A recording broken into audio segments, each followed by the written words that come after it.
Well, Rise and Grind DMV, happy Easter Sunday. We are waking up to mainly dry conditions here in D.C., but we're already starting to see the rain move into the region. So keep it here. We'll have a full breakdown of that forecast up next.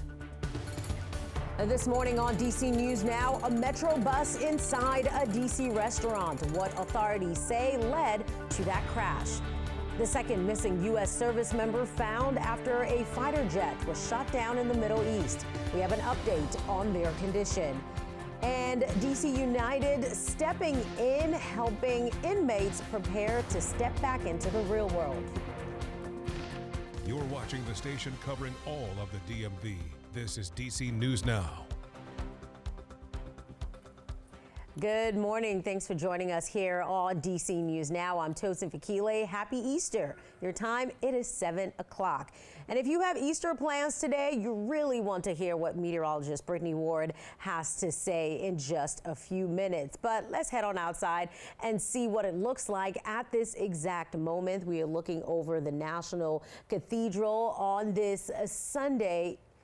Things are a bit cloudy out there, and that's not all we have to deal with when it comes to the weather today. We have some precipitation headed our way, but like I said, Brittany will fill you in just a bit. But it is Easter Sunday, and people around the world and here in the DMV will be taking part in Easter celebrations. We asked some folks here what the Easter holiday means to them. Remember, we always used to get dressed. And we always went on the Easter hunt, so I remember that it was community time. It was when we went out and we were part of the community. Yeah, for me, it's really getting more in tune with the spirituality of the day, which I think probably if more of us did that, we'd be a lot more calmer.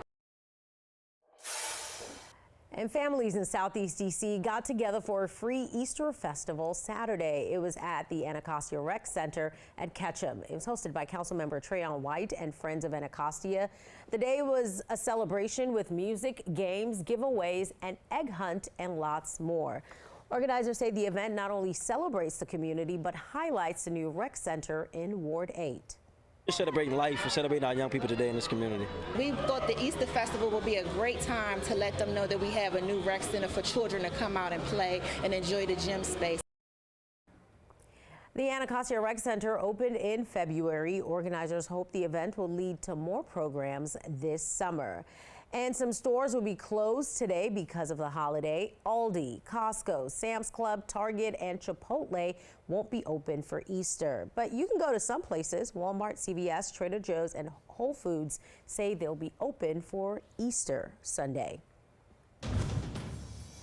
And if you're going to Easter service or maybe Easter brunch or just out and about today, maybe people need to grab an umbrella, Brittany. Yeah, I will definitely recommend that. Grab the rain gear when heading out the door. You will need it. Now, right now, we are seeing those dry conditions here in D.C., but take a look at radar showing you the last 30 minutes. Yes, that rain is starting to fill its way into the region, especially as we head back off to the west. So let's zoom into our western counties at this hour. Garrett County, mainly tracking that light showers at this hour. So Friendsville, Grantsville, Mountain Lake Park, you guys are holding on to those wet conditions. We head further east out towards Cumberland. Looks like you guys are also seeing some rain. Could also be seeing some moderate rain begin to fall there, even along 68. So just make sure that you are taking your time. It looks like Hancock, you are also about to see some rain enter into your region. All thanks to this cold front slowly trekking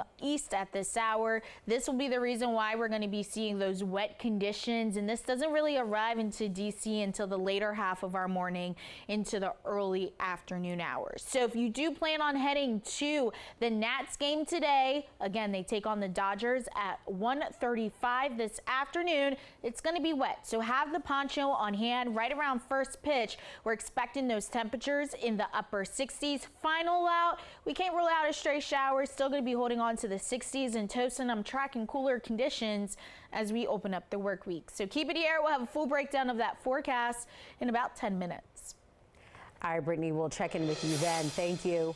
A man was killed in a motorcycle crash in Gaithersburg. Authorities say it happened on I-370. You can see the cycle right there just before the Shady Grove Metro Axis around 3 p.m. yesterday. Police say the man was thrown from his bike and died at the scene.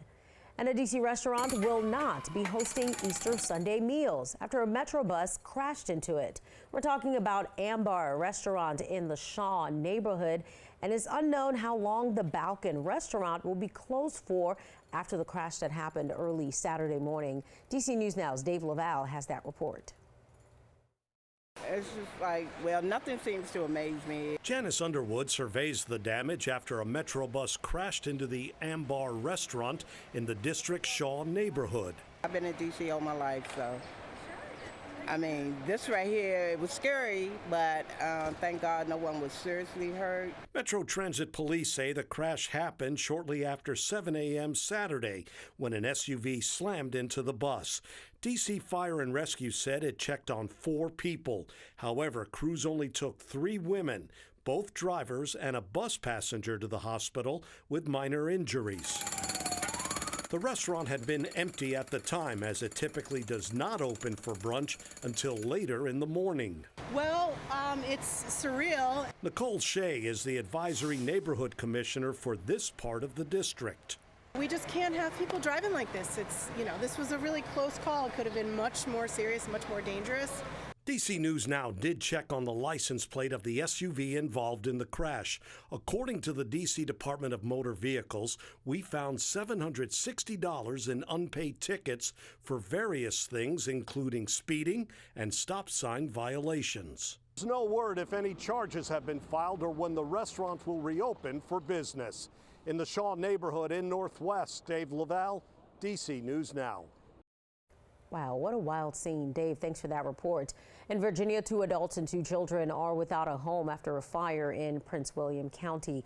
It happened on Colvin Lane in Nokesville. Heavy flames and smoke could be seen spreading from the back of the house and attic. Firefighters say everyone escaped and no one was injured. Crews say ashes, not discarded properly, started a fire in a container near the back deck.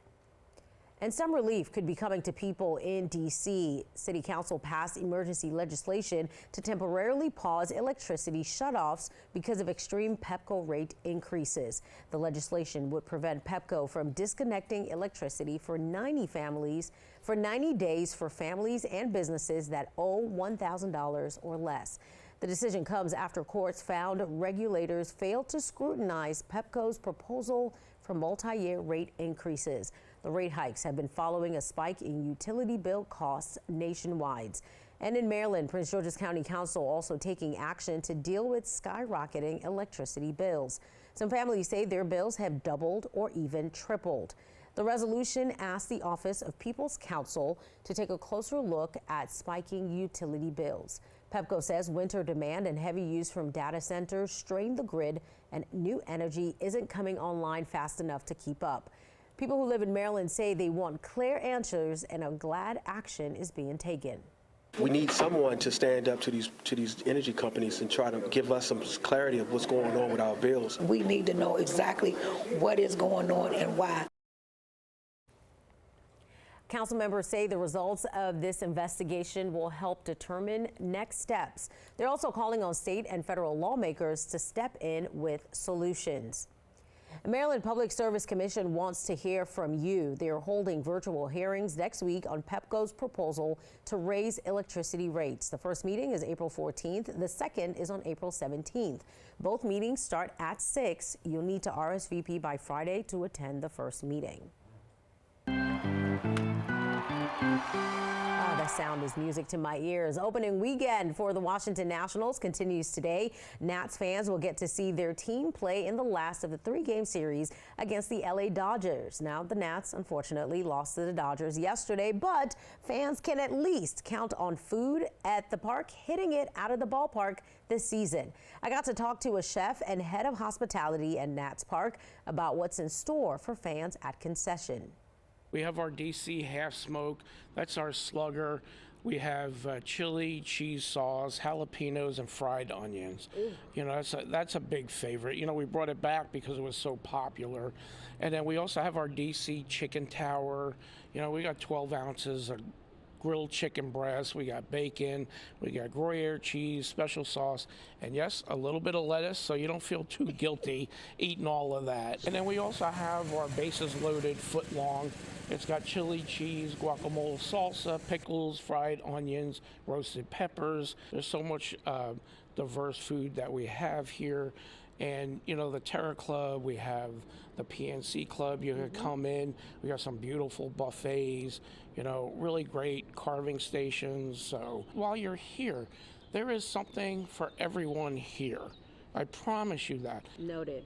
Chef Mike, thank you. You heard that. Do not eat before you come to the ballpark all season. And like Chef Mike said, there's so much for everybody. And to tell you what else people can expect when we're talking about hospitality and concessions, Josh with hospitality here. Josh, what else can people enjoy this season? Sure. So DC is such a diverse city, melting pot of America. We want to bring all those flavors into the stadium. We have a lot of amazing small businesses. We have Cam and 46. They do Filipino and Hawaiian food.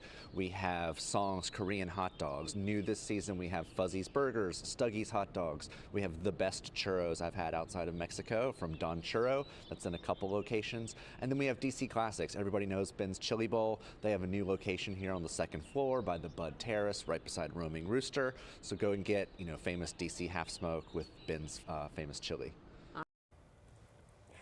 And there are more new things for Nats fans to be excited about besides new options in concession. The field the team is playing on is new, and Director of Field Operations tells me it's just a little over 2 acres of grass.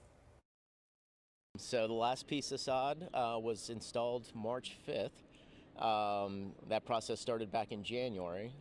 So just with the winter, the snow events that we had out here, it was a little bit drawn out. So about 100,000 square feet of grass that we bring in. It comes out of southern New Jersey. It's grown on a farm up there that specializes in athletic field turf. We come in, we remove the old field, we grade out the soil that's out here, and then we get ready for sod install. The Nats-Dodgers game today is at 1:35.